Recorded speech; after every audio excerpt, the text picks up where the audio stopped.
नमस्कार सम्पूर्णमा लोकसेवा अल च्यानलमा यहाँहरूलाई स्वागत छ। राष्ट्रिय वाणिज्य ब्याङ्क, नेपाल ब्याङ्क लिमिटेड, कृषि विकास ब्याङ्क, नेपाल राष्ट्र ब्याङ्क लगायतका ब्याङ्किङ इक्जामका लागि अत्यन्तै महत्त्वपूर्ण भिडियो ल्याउने क्रममा आज पनि एउटा नयाँ क्वेसन साथसाथै त्यसको एन्सरसहित उपस्थित भएका छौँ। कृपया यस च्यानललाई सब्सक्राइब गर्नुभएको छैन भने सब्सक्राइब गर्नुहोला। साथै अल नोटिफिकेसन अन गरेर हामीले राखेका प्रत्येक भिडियोहरू प्राप्त गर्न सक्नुहुनेछ। आज हामीले यस भिडियोमा प्रस्तुत गर्ने प्रश्न तपाईँले देखिसक्नु भएको छ। नेपाल राष्ट्र ब्याङ्क ऐन 2058 बमोजिम बैङ्कको नोट र सिक्का निष्कासन गर्ने अधिकार सम्बन्धमा लेख्नुहोस् भन्ने विषयको हामी उत्तरसहित उपस्थित भएका छौँ। यसको उत्तर हामीले यसै भिडियोको डिस्क्रिप्सनमा पनि राखिदिनेछौँ। साथसाथै तपाईँले टेलिग्राम च्यानलमा पनि भिजिट गरेर प्राप्त गर्न सक्नुहुनेछ। नेपाल राष्ट्र ब्याङ्क ऐन 2058 बमोजिम बैङ्कको नोट र सिक्का निष्कासन गर्ने अधिकार सम्बन्धमा लेख्नुहोस्को अब हामी उत्तर प्रस्तुत गर्न गइरहेका छौँ। उत्तर: बैङ्कको नोट तथा सिक्का निष्कासन गर्ने अधिकार सम्बन्धमा नेपाल राष्ट्र ब्याङ्क ऐन 2058 को परिच्छेद 6 दफा 5(52) मा देखाएको व्यवस्था गरिएको छ। 1. बैङ्कलाई नेपालभित्र बैङ्क नोट तथा सिक्का निष्कासन गर्ने एकाधिकार हुनेछ। यस्तो नोट तथा सिक्का नेपाल अधिराज्यमा कानुनी ग्राह्य हुनेछ। उपदफा 2 उपदफा 1 बमोजिम बैङ्कले नोट निष्कासन गर्दा सुरक्षण राखेर मात्र निष्कासन गर्नेछ र यस्तो निष्कासित नोटको दायित्व सुरक्षण बापत राखिएको सम्पत्तिको मूल्य बराबर हुनेछ।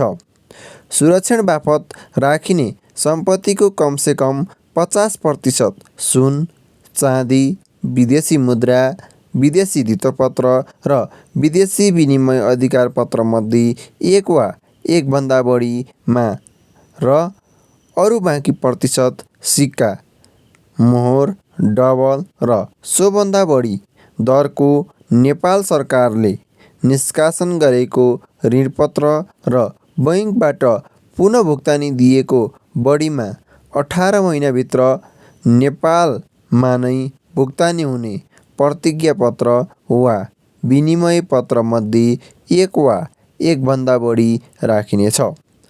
तर नेपाल सरकारले स्वीकृति दिएमा सुरक्षण बापत राखिने सम्पत्तिको कमसेकम 40% सुन, चाँदी, विदेशी मुद्रा, विदेशी धितोपत्र र विदेशी विनिमय अधिकार पत्र मध्ये एक वा एकभन्दा बढीमा र अरू बाँकी प्रतिशत नेपाली सिक्का, मोहर, डबल र सोभन्दा बढी दरको नेपाल सरकारले निष्कासन गरेको ऋणपत्र र बैङ्कबाट पुनः भुक्तानी दिएको बढीमा 18 महिनाभित्र नेपालमा नै भुक्तानी हुने प्रतिज्ञा पत्र वा विनिमय पत्र मध्ये एक वा एकभन्दा बढी राख्न सकिनेछ। 3. उपदफा 2 को प्रयोजनका लागि सम्पत्ति मूल्याङ्कन देखाए बमोजिम गरिनेछ। क. सुनको मूल्य समितिको सिफारिसमा नेपाल सरकारले निर्धारित गरिदिए बमोजिमको दरमा। ख. चाँदीको मूल्य समितिले मानसिब ठहराएको दरमा। ग. विदेशी मुद्रा बैङ्कद्वारा निर्धारित विनिमय दरमा। घ. नेपाल सरकारले निष्कासन गरेको ऋणपत्र, विदेशी धितोपत्र र विनिमय अधिकार पत्र बजार दर हेरी समितिले मानसिब ठहराएको दरमा। ङ. सिक्का अङ्कित दरमा। 4. बैङ्कले आवश्यकता अनुसार विभिन्न दरका बैङ्क नोट निष्कासन गर्नेछ।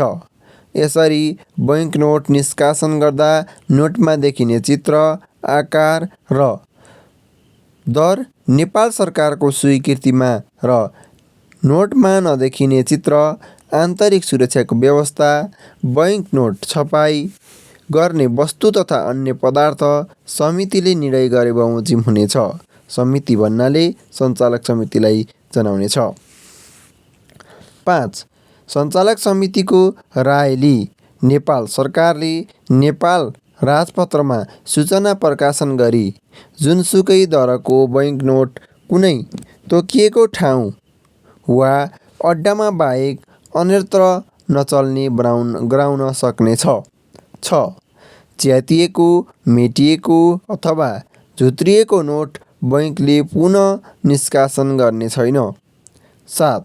बैंकले नेपाल सरकारको स्वीकृति लिई जुनसुकै मूल्य, नाप, तौल, शुद्धता, डिजाइन र धातुको वा मिश्रण भएको धातुको सिक्का चलन चल्तीको निमित्त वा विशेष अवसरमा टकसारमा टकमारी गराई चलन चल्तीमा ल्याउन सक्नेछ।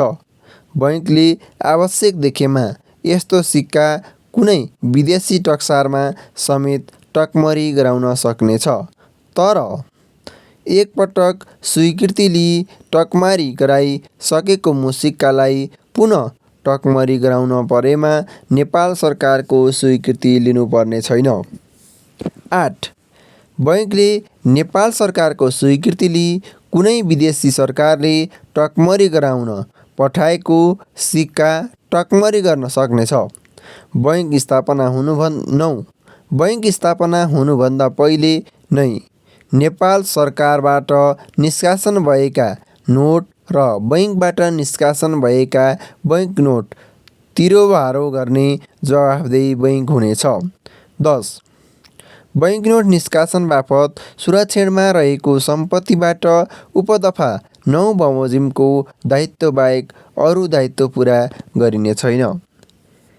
यिन नियमका उत्तर लेख्दा हामीलाई निष्कर्ष खासै आवश्यक पर्दैन र यस भिडियोबाट तपाईँले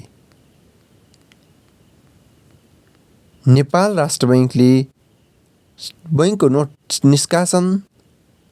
र सिक्का निष्कासन गर्ने अधिकार के प्राप्त गरेको छ भन्ने बारेमा जानकारी प्राप्त गर्नुभएको होला। साथै यस्तै थप भिडियोहरूका लागि यस च्यानललाई सब्स्क्राइब गर्नुहोला। आज हामीले पहिलो एन खण्डको पहिलो क्वेसन प्रस्तुत गरेका छौँ।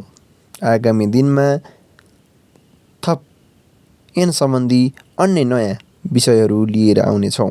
कृपया यस च्यानललाई सब्स्क्राइब गरिदिनुहोला। Keep watching, share, comment, subscribe गर्न सक्नुहुनेछ। साथै यस नोटका लागि टेलिग्राम च्यानलमा जोइन हुन सक्नुहुनेछ।